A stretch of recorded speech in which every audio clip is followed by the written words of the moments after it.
Hello and welcome to Newswire. I am Ayza Omar. We will be talking about the besieged Gaza Strip today as our first story on Newswire. Now, despite an Egyptian brokered ceasefire, tensions continue to escalate between Hamas and Israel Defense Forces, and the back and forth of rocket attacks seems unlikely to lessen from what we see on the ground. Now, critics say that Prime Minister Benjamin Netanyahu is trying to bolster his election chances with tough military talk before the April 9th election. Israel has said time and again, and especially now, that it reserves the right to strike again, and it has kept its troops and tanks massed at the Gaza frontier. Now, the escalation of violence between the two took place after a rare long-distance rocket attack from the Palestinian enclave, which hit a home north of Tel Aviv and wounded 7 people. Now, this happened in the early hours of Monday. The Israelis responded with aerial attacks, heavier security deployment at the border to Gaza, and live gunfire on demonstrators of the Great March of Return. A quick recap of what the Great March of Return is: essentially a movement which was initiated by Palestinians in the Gaza Strip. They mark what Palestinians refer to as the Nakba, or the catastrophe, a reference to the forced removal of some 750,000 Palestinians from their homes and villages to basically clear way for Israel's establishment in 1948. Since last year, they have continued every Friday. They will complete a year on March 30th, and that would be a year of protest of the Great March of Return. Now, of course, this is a very grave concern. There is a grave concern over the plight of the demonstrators on the annual anniversary of the Great March, especially considering Israel's aggressive stance. Netanyahu is already facing 3 corruption charges ahead of these elections in a very tough competition indeed. How do our guests perceive what is happening on the ground right now, and how this plays into the regional power showdown that is taking place in the Middle East? Let's find out. I'd like to introduce my guests. We have from Miss Maram Susli. She is an anti-war activist. Welcome to Newswire, Maram. And also we have joining us Mr. Motasem Dalloul. He's a journalist and right now in Gaza. Welcome, Mr. Motasem. I want to start with you, Mr. Motasem, especially considering the events as they have folded in the past 2-3 days. If you could please set the scene for the timing of this latest escalation. I mean, I understand. First, let's start with that. I think that the Palestinians have been living under strict Israeli pressure for more than 12 years of the Israeli siege on the Gaza Strip. The Palestinians in the Gaza Strip doesn't have electricity, doesn't have drinkable water, doesn't have commodities or anything. And unemployment rate is over 70%. Poverty rate is over 70 also, and we have been suffering too much under the strict Israeli siege. So that add to this, the Israeli occupation from time to time carry out strikes against the Palestinians, and carry out strikes against the Palestinians. Their civilian facilities, including schools, mosques, universities, etc. When the Palestinians last year, on March 30, decided to initiate a kind of peaceful or popular resistance, and start to demonstrate near the eastern side of the Gaza Strip to reinforce their right to return back to their homeland, and to call or to highlight the 12-year-old Israeli siege. The Israeli occupation snipers responded with lethal force, and this is recognized by the United Nations and several international bodies. Absolutely. I want to talk in detail about the Great March of Return, especially your personal story that you have to tell. But let me quickly pull in Maram here in the conversation. Maram, the scene is set. The elections are about to happen. They're less than 2 weeks away. Prime Minister Netanyahu not only faces corruption charges, but also a very tough competition with other candidates. Just trying to get your perception on the scene here. Is this really an attempt to galvanize votes because he has been known, isn't he, to avoid any kind of war, conflict with Gaza? Netanyahu, is this one last attempt before we see the elections happen? Personally, I think that we've heard a lot about Israeli politicians using Palestinians as a shooting field to win an election. But I don't think that this is really what we should be talking about, because more importantly, the reason that Israel is killing Palestinians and blockading Gaza and occupying the West Bank and stealing the land, and now with the Golan Heights move, is really because of the ideology of the state of Israel itself. And that has nothing to do with Netanyahu or any election they have within themselves internally. What it is ideologically is a Zionist state that wants a Jewish state in the Levant, and that means they do not want anyone other than Jewish people there. So they don't want Christians or Muslims or Palestinians. And everything we're seeing now is just, for the last 60 years, a genocide against the Palestinian people. Everything other than that is just conjecture, or it's just a smokescreen. They talk of peace, but they plan for war. Maram, what I understand from what you're saying, and Mr. Motasem, let me get your view on this. Irrespective of who comes into power, whether it is Netanyahu who secures another term or another candidate, it doesn't really matter because the ideology will remain the same across the board. Do you agree, Mr. Motasem? Yes, I agree with that. And we have better experience with several kinds of candidates and rulers from the right and the left and the center. All of them deal with the Palestinians the same way. All of them consider the Palestinians doesn't have right to return back to their homeland occupied in 1948, and all of them are the same in dealing with the Palestinians regarding the state solution based on 1967 borders. They don't. We have since 1948 until today. There have been many different Israeli governments, from right, left, center coalitions, and every government dealt with the Palestinians the same way. All of them use the stick with the Palestinians, use the gun with the Palestinians, use lethal force with the Palestinians. All of them don't want to Palestinians to have their rights, or even to raise their voices calling for their rights. So that it doesn't matter who will win the elections or be the new prime minister. So when Hamas denied launching the first rockets, because essentially this escalation started from there. Allegedly, a rocket was launched, landed near Tel Aviv, injured 7 Israelis, and that's what basically gave them the excuse to start dropping bombs and attacking even a refugee camp in the south. Maram, when the Hamas denied it, and then the ceasefire had to be brokered by the Egyptians, irrespective of both these conditions, we saw continued attacks by Israel. Why do you think that was? Well, actually, the attacks by Israel started before the rocket. Israel always tries to present itself as retaliating for something, but as a matter of fact, the bombing has been going on for a while. I think that, the fact that Hamas actually denied the rocket attack, and the fact that the rocket attack was a very long-distance, long-range missile, possibly one which the Hamas doesn't even have, it's interesting, and it really begs the question, if no one is owning up to this, who is behind this and who benefits? Because at the end of the day, no matter what Palestinians seem to do, whether they resist peacefully or with using violence, the reaction of Israel is always to commit genocide against them.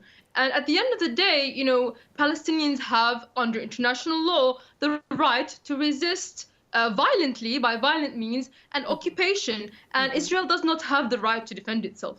Absolutely. That's a really good point there. And while you mentioned peaceful protests carried out, especially in this very huge movement that's become the Great March of Return, Mr. Motasem, you, I believe, have a personal story to tell. Also, you were shot by Israeli snipers during one of these protests. Could you tell us a little about that? On May 11 last year, I think, I was covering the peaceful protests. I was among about 20 foreign journalists. We all have signs that we were journalists. And in the middle of my coverage, I was shot in the upper side of my back. It damaged my lungs and liver, and I stayed in ICU for about 5 days, and after 1 month I left the hospital. But this proves that the Israeli occupation snipers don't differentiate between journalists and protesters. However, journalists and the protesters are peaceful, are going there and staging, the protesters staging peaceful protests, and the journalists are covering peaceful protests, peaceful activities, so that they don't have the right to prevent the journalists or attack the journalists who are covering these protests. So when, Mr. Motasem, when you say, Mr. Motasem, when you say that these are peaceful protests, so just for our viewers, to give us a sort of a snapshot, what exactly unfolding there? Are there stone pelters, or are they chanting slogans? What kind of a demographic do we see? Is it mostly the youth over there, or the older people, children, women? Give us an idea of what is the look of the protests before the Israelis open fire every time. Ordinarily, the protests are peaceful. Why? Because the protesters don't have weapons. The protesters only come near to the fence and chant slogans against the Israeli occupation, and they throw stones. As you see, stones don't pose any danger on the Israeli snipers stationed along the fence, because the snipers are about 200 to 300 meters behind the fence, right, so that they can no stone can reach them. Anyway, so that the protesters, when they throw stones, the Israeli occupation. Right. So it's essentially a peaceful protest where demonstrators, as Maram said, have also the right by international law to protest against the occupiers by violent means. But here, violent means we see as rocks being thrown are met by gunfire. Thank you so much, Mr. Motasem, for sharing your story and your insight on this also. And so there is a big question out there when it comes to these rockets that Hamas is blamed for showering down on Israel. I mean, Maram, what is your understanding of these rockets? I mean, can we call them of a similar magnitude or firepower as those possessed by Israel, or are these just enhanced fireworks? I mean, I think you said it perfectly. They're enhanced fireworks, because when was the last time they actually, how many Israelis have been killed compared to the thousands and tens of thousands of injured Palestinians? You know, it's like perhaps 0.1%. And it's interesting that these rockets seem to always land on, nothing, or people are injured, but they're never killed. And yet it's only one rocket. And the response by Israel is just to annihilate people. And, like your guest said, we saw the images of the protests. People are throwing rocks. The idea that we have to defend the protests being peaceful, really, that's just kind of the confines of dialogue that Israel wants us to stay with. But if you look at the yellow vest protesters in France, for example, they are responding to police with stones and burning things. But imagine if the police opened fire and shot at, tens of thousands of them. Obviously, people would not be okay with that. The protests, no matter how many stones they are throwing, they're not actually hurting any of the Israeli occupiers, and hence we will call it non-violent, comparative to the fact that Israel is not only killing people but also maiming them, including children. So it's very ridiculous to expect for the Palestinians to be peacefully demonstrating while they're being shot at. Absolutely. The very number of those either injured or killed or in Israel as a result of these rockets, it's a huge ratio. It's too big a difference to attribute these. But it seems like Hamas continues for some kind of, that the Hamas and Israel have a mutual interest in calling these rockets as it may. Do you see any reason why Hamas doesn't clarify or step up to the world, explaining what they have, in fact, are not more than firecrackers? Well, I think they have denied launching these rockets, but in the past they have launched useless rockets that didn't achieve anything, which gave Israel an excuse to attack Palestine. Not that they need an excuse, because they continuously attack Palestine anyway. But if there is the fact that Israel did actually help Hamas grow, and it does have a lot of infiltrators and spies within that movement, unfortunately. It did so because it wanted Hamas to be an answer to some of the secular resistance movements there at the time. But, Hamas is really the boogeyman that Israel tries to use against the entirety of Palestine and Syria, and the West Bank, while it's taking over their territory. And I do question, the fact that these rockets may be launched. Maybe it will make some people feel like they're doing something, and maybe that will gain Hamas votes. But at the same time, if you take a look at Syria and Hezbollah, usually they don't attack Israel until they're really prepared to cause some damage. Right.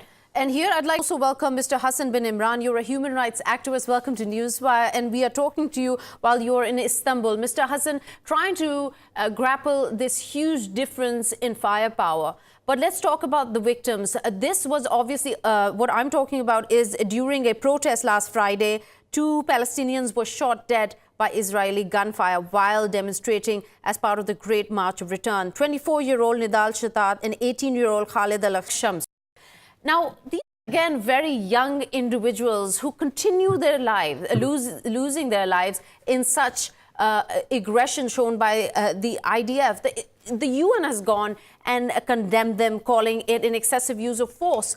What choices are left there with the international community, with these Palestinians in protecting their right to protest?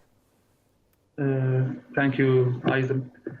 Palestinians, and particularly the youth, they are not just protesting their right, their freedom of speech, or just trying to get themselves here.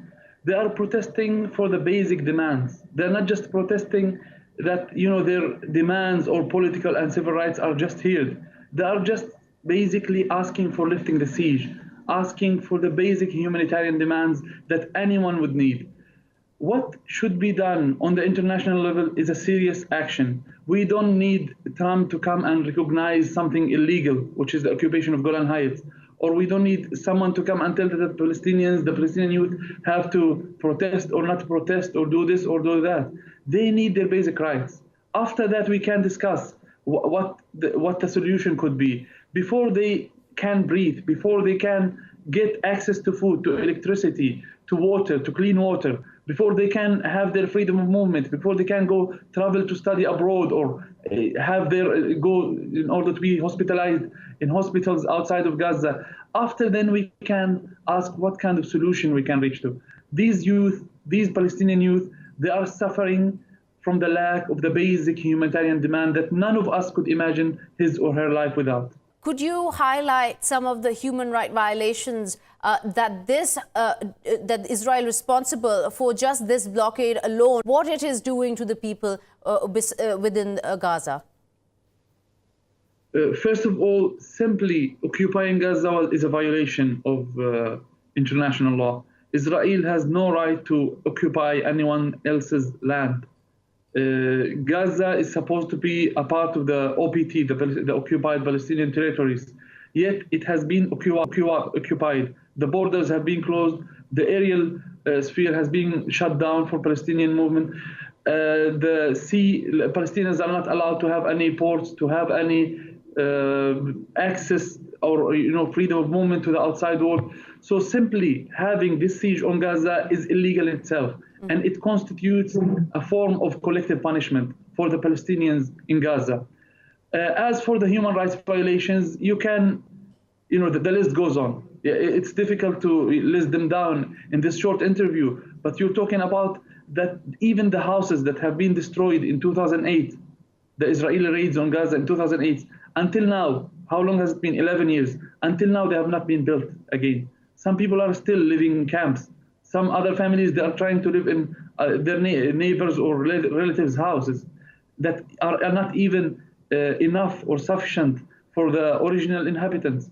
You're talking about a severe humanitarian crisis. You're talking about more than 50% of Gazans living below poverty line. They are suffering from dire poverty. You're talking about almost zero access to clean water in Gaza. You're talking about 2 hours or 3 hours access to electricity in Gaza. You're talking about complete inability to move. Anyone that is sick, anyone that needs to make a surgical operation outside of Gaza, he or she would have to wait for months.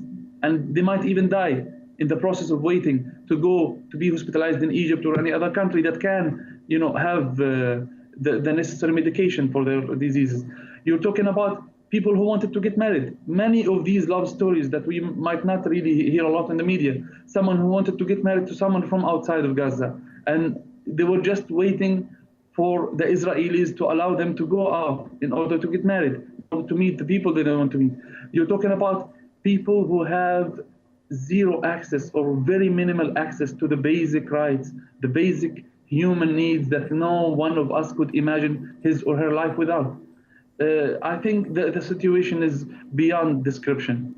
That is a really sort you paint there, and clearly this is reality on the ground in Gaza. Since the Great March of Return started last March, there have been 260 Palestinians who have been killed and 29,000 injured. And these are those protesters who are part of the Great March. 40% of them were injured by Israeli gunfire, Hassan. What does this tell us? Is there no ethics of war that are applicable on the Israelis?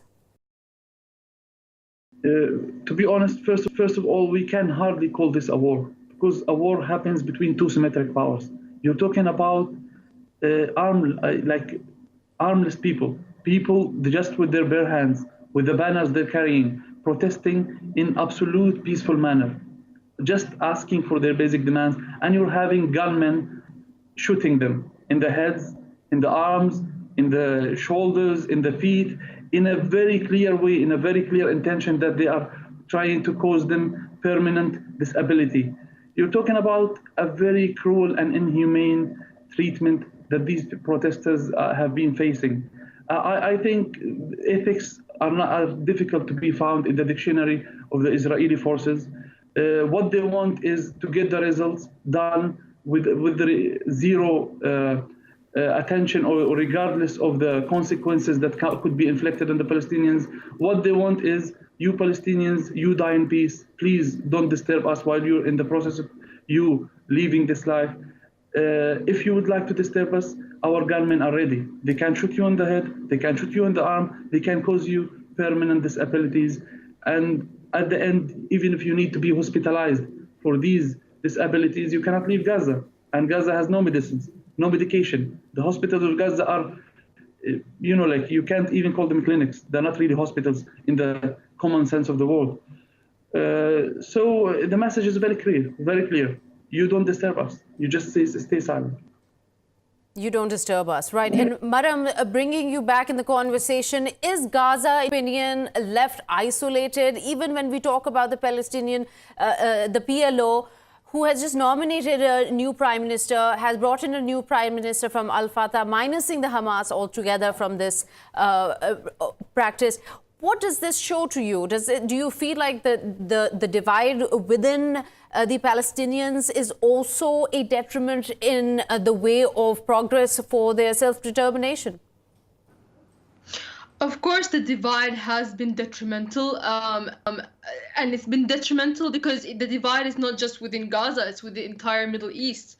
The wars that have been happening around the Middle East, Libya, Iraq, Syria. These were countries that were sympathetic to the Palestinian cause, and yet the countries that are not sympathetic to the Palestinian cause, they seem to be not targeted by the U.S. and Israel. So I think that every nation has divisions, and of course the enemy will exploit those divisions.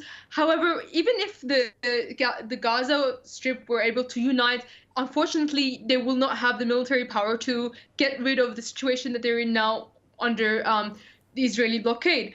When it comes to Israel and their human rights violations, it's very difficult to expect Israel to have any respect for human rights, because it would be like asking ISIS to have respect for human rights. Because really, at the end of the day, Israel is just another ISIS in the Middle East. They have this religious ideology that says to them that this land is given to them by God and everybody else is not the correct type of worshiper, and hence you can kill them all, and what they're doing is sanctioned by God. They have a zealot religious ideology, and the only way that we can stop this, we can't expect them to stop it, and we can't even expect pressure to stop them. Maybe the only thing is the same thing that stopped ISIS: a coalition, a union that would resist this basically genocide that we're witnessing. But it's hard to imagine what kind of union, what kind of parties would come on board. And Hassan, I'll pose this question to you since we're running out of time, especially when you see major stakeholders, you see regional powers, and, for example, superpowers like the US supporting and recognizing Israeli sovereignty over Golan Heights, something so controversial that even the UN doesn't recognize this.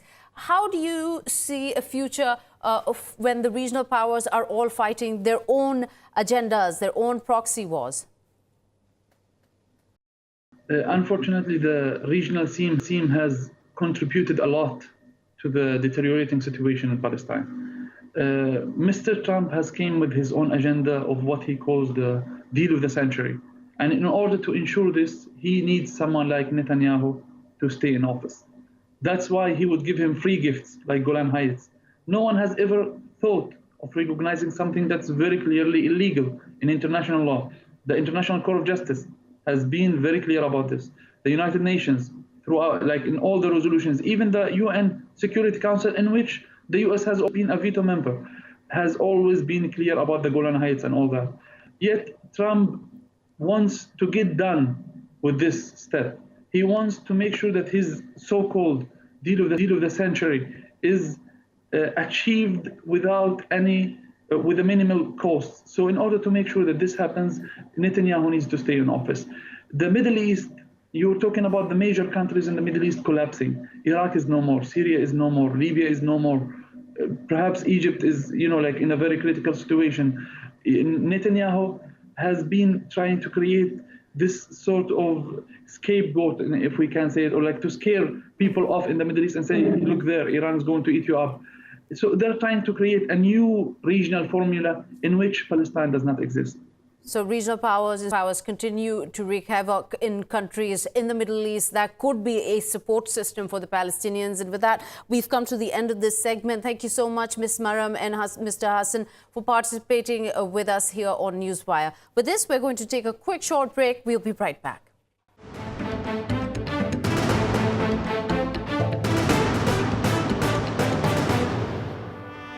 Welcome back to Newswire with me, Ayza Omar.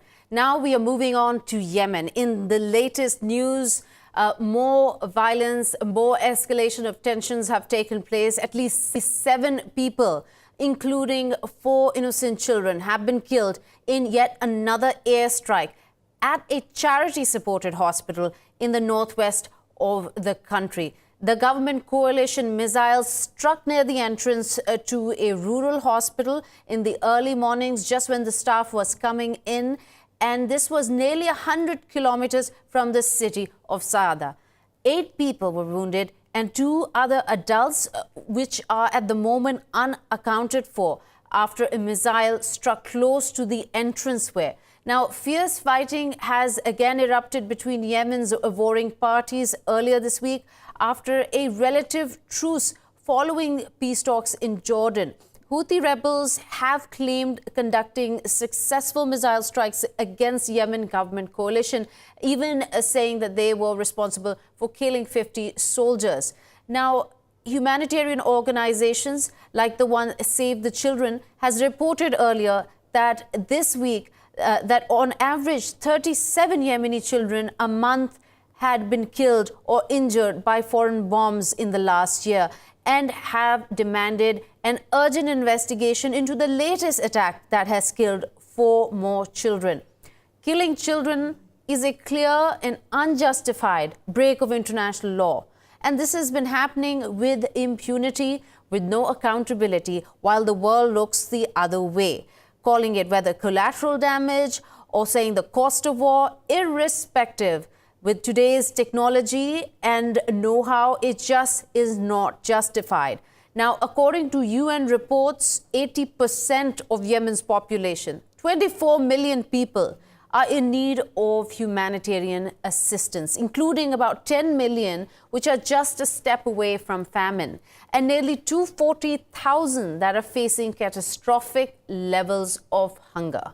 But what we see instead of humanitarian aid, instead of ceasefire, instead of the world pressurizing the warring sides to hold their fire, what we see is world powers providing continuously the Arab world's poorest country thousands ammunition and supplies of arms, irrespective of all those children, men and women who are dying as a result of this. So let's talk to our guests on the update on Yemen, on the latest development, and try to get an understanding of where this is headed. I'd like to introduce Mr. Adel Dashela, the political analyst. He's joining us from Istanbul. And also we have Ms. Bushra Nasr, who is joining us from Stockholm. You're also a political analyst. Thank you, both of you, for joining us here on Newswire. Let me start with you, Mr. Adel. What we've seen just in the past few days is, of course, very unfortunate. Why a hospital? Why was a hospital targeted, knowing that there are completely helpless individuals seeking medical treatment in there? Thank you for having me. Unfortunately, after 4 years, after a decisive storm, and now 4 years of fighting and of civil war in Yemen, now we didn't reach to a political solution, and the humanitarian crisis is very bad, as you said in your report. Unfortunately, now all Yemenis are suffering, and our country is going to be divided into many regions. Many militias in South Yemen and in North Yemen and in the western part of Yemen. And therefore, I can say that the military coup by al-Houthis has failed to achieve stability in the North Yemen. Therefore, unfortunately, all Yemenis are suffering and will suffer more and more. Ms. Bushra, why do you think, first of all, you agree with Mr. Adel of this analysis? Why is there a failure? Why has it that neither party has achieved its target? Yeah, thank you very much. I totally agree with Mr. Adel. Unfortunately, what happened is that you have a very excessive force and excessive power that bombarded Yemen for 4 years now, without really strengthening the government during these 4 years, prolonging the war for the short-term interest of the international community by selling weapons, short-term interest that transfers later to strategic interest in the southern part of Yemen, on the strategic ports of Yemen by members of the coalition. You have even the members of coalition, they don't have the same strategy, or they don't have the same vision. We can see that clearly right now. So the problem is the excessive power that was used without strengthening on the ground, without unifying the operations on the ground, prolonging the war. They called it a decisive operation, but never been decisive. This is one thing. The second thing is the international community understanding the conflict also was the narrative, and understanding the root of the conflict was missing. The international community, the analysts, and everybody was bringing in different understandings without touching transparently what is the real notion or the real motivation of the rebels, the Houthis, to move from Sana'a from Sa'da to Sana'a, and from Sana'a to Aden, when this whole like when the coalition started bombing Yemen and so on. At the beginning, when the coalition started, we were all of us like in fear, because what is the consequences of this power? Yemen, Sana'a by itself had more than 77 military camps inside the city, storage, weapon storage, missile storage, and we saw the massive bombing that took place in the beginning in the middle of Sana'a. And we had been calling for many years before during the revolution 2011 and before that to move all these weapons outside of Sana'a. It's against international laws and humanitarian laws. You cannot put people as a shield. Unfortunately, we have the Houthis on the other side, the Houthis and the Hashemites, political Hashemites, who believed in this notion that they have the right to rule as Hashemite blood, and supported the Houthi rebels. They don't see that the people of Yemen are they're willing to give the whole population for achieving their goal, because this is their goal. So they are just people who can just fight, and dealing with weapons is what they were able to do since they were in Sa'da since 2004, and that's their history. And they have been flipping over all the agreements, or flipping over the allies, flipping over everything. So the methodology also is very war-driven. So I don't know. I mean, they called it decisive, but never been decisive. They had never been supporting the government to really had an internal conflict on the ground. An internal conflict that spun out of control, and regional powers took advantage of it for their own agendas. Mr. Adel, let me ask you this. There was, of course, in December, the UN-led peace deal between the Houthis at the other side, and now the blame game has started. The allegations are on the Houthis for reneging the peace deal and the other way round. What, in your view, is happening here? Was there even anything to be expected from the peace deal in the first place? Let me to be clear with you.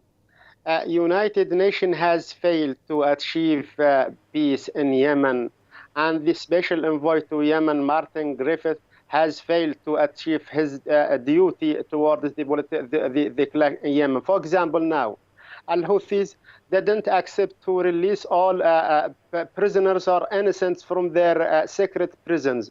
At the same time, they didn't accept to hand over the city of Al-Hudaydah, and they didn't accept to remove their militias from the port of Al-Hudaydah and the city of Al-Hudaydah.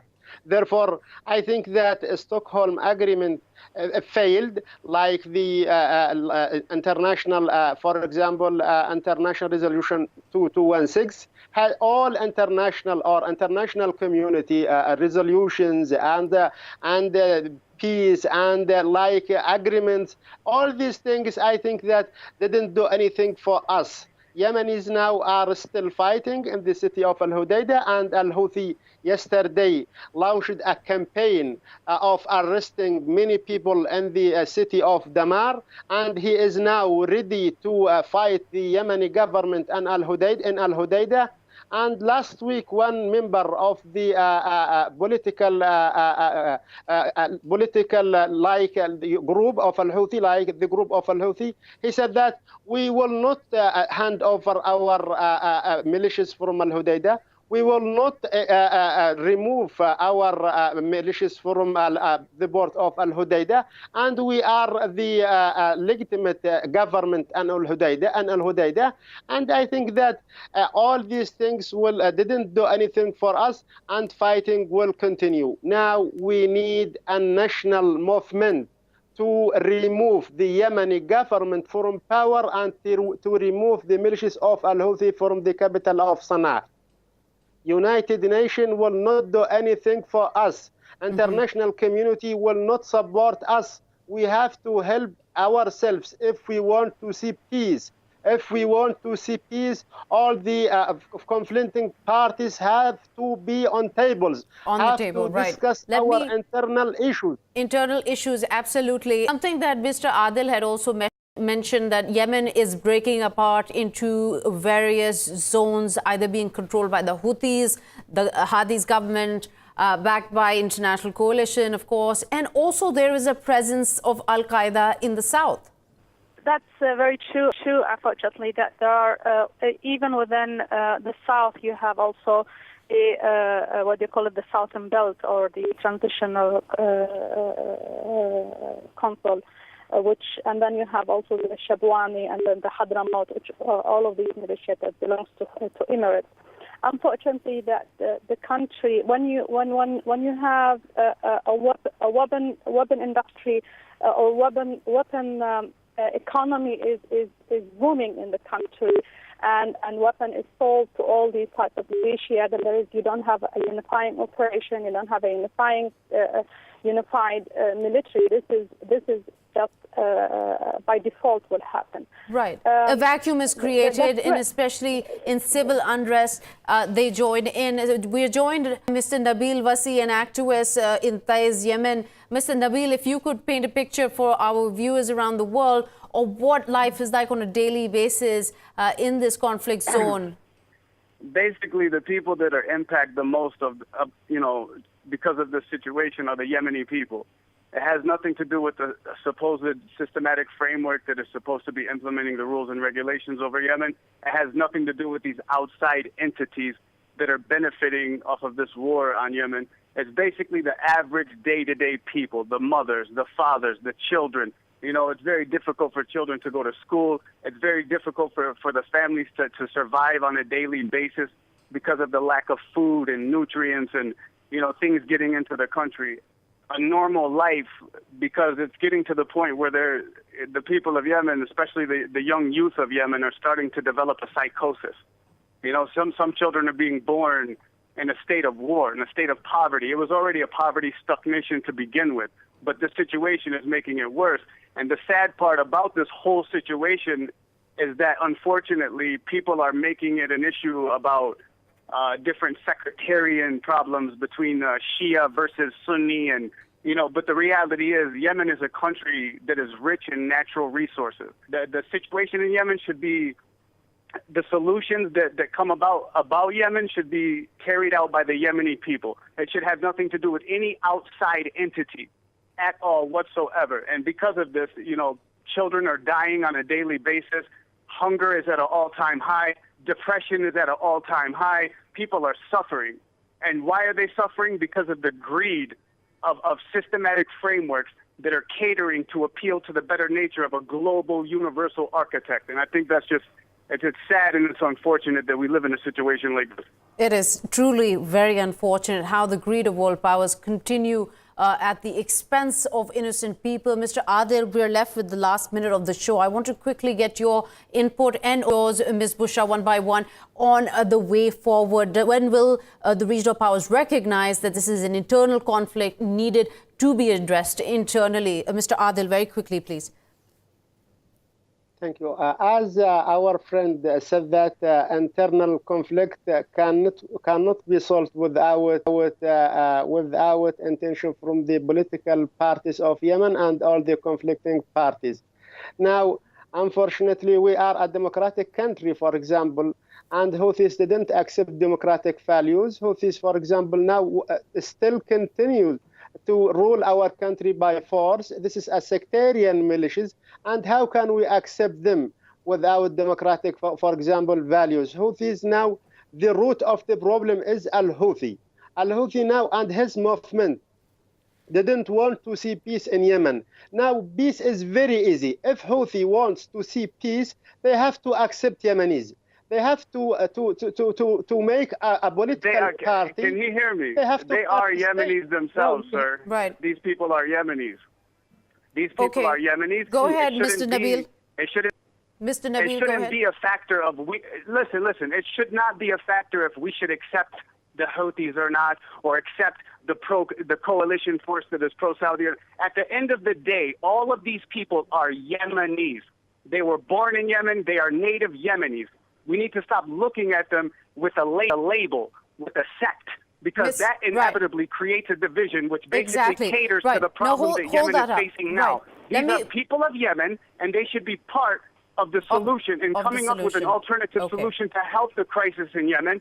All the Yemenis should get together and form an alternative solution that is productive without the assistance of an outside entity. Okay, we heard you, Mr. Nabil. Let's bring in Ms. Bushra. Determine their destiny on their own. Right, Ms. Bushra. It should be their decision. Ms. Bushra. No other country should be involved in that, period. All right, Ms. Bushra, your input, please.